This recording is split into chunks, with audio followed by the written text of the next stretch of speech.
Hello YouTube, Travels with Dave here. The good, the bad, and the skoolie. This is what it looks like when you kick school bus seats, when you kick their ass. I just took out 3. It was a little bit labor intensive. I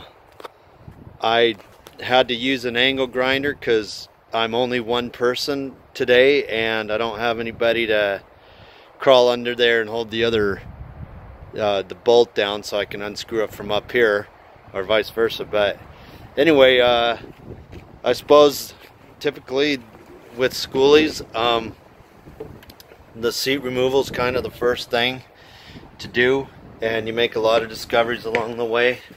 Kids shove stuff, candy and wrappers and all that crap behind the seats and in there between, but basically, just like all the other skoolie videos out there, I've been using the angle grinder and just grinding the hell out of that, and then you just, once you get it down, you can give it a knock, you know, like move it and then it pops up, and then, you know, same thing here. But I bought this angle grinder at a pawn shop for like, I think I give like 15 bucks for that, and that thing is doing pretty good. But I just wonder how often I'm gonna have to change that, but it's been doing good. Gotta wear protective eyewear when you're doing that. Those sparks, you know, flying everywhere. But typically there's usually 2 bolts there, down in there, and sometimes you can yank these out and they'll pull out, and then you can just have easier access. And then there's some of them that are in there pretty good. I tried to just get one up just a minute ago, and I couldn't get it, but I guess I got lucky on some of the other ones. But well, so far I've gotten 3 seats out. Under this back seat right here, this little square spot, and then that little silver thing right there, that had the snow chains in it, and they had that under the seat, and they had it where the seat could pop up and you could get those snow chains. But anyway, this is my first, so this is the second episode of me starting. It's Saturday, March 24th here in the inland northwest in Washington, and I'm cold. It's chilly out. There was snow this morning, but the sun's doing. But I'm glad I'm not doing this in 100-degree weather or 90-degree weather in the middle of July, because you would die of dehydration unless you was just drinking water constantly. It'd be hot. So my goal is to get going on these seats and tear them out before summer gets here, before it starts getting hot. And this is the perfect temperature to do it. But anyway, I figured the seat removal is pretty typical. And I guess, you know, that's the first thing usually. And on all the skoolie tutorials and the episodes and stuff, you know, that's usually what you see is, you know, people are excited, they're ready to tear into it, and they throw their seats out. And lucky me, I've got a truck, and I'll probably take them to the dump, because I know damn well there's not a market for these things. I mean, I guess I could put them on Craigslist. Maybe, you never know. Somebody like, oh, hey, I need some vintage brown leather used ugly bus seats, but probably won't. I don't know. Just take them to the dump. Anyway, seat removal.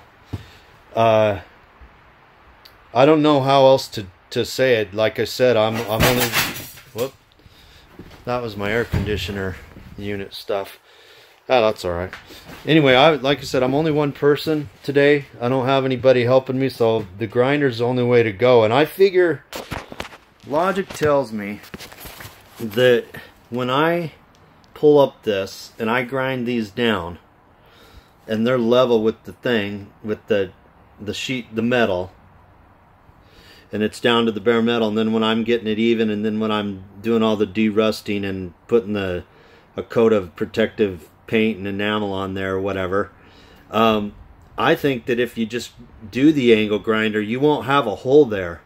You won't have to worry about filling it in, and a leak or anything, or air getting up through there, or water getting up through there when you're driving. So I mean, so maybe there is a positive to grinding, doing the angle grinder. I mean, of course you got to grind them all down versus having somebody down there, screwing it out, and then you get the bolt, and then it looks like this. This is a pretty good depiction because down here, the guy that owned this before me had taken this seat out, and there's a hole you can see right through there to the cement of my RV slab. And of course, when you get that all up, you're gonna have to seal that with something. One of the YouTubers I watched, he used pennies to put over it and then some silicone, and that worked. I don't know how many pennies he used, and I can't remember which YouTuber it was, but anyway, that's a perfect example of how you could do it. But I'm only one person, so I'm using the angle grinder today. So this will be a second episode of Travels with Dave, and this is the good, the bad, and the skoolie. Please subscribe. If you have any questions, give me a holler. If you have any good advice, do it. Let me know.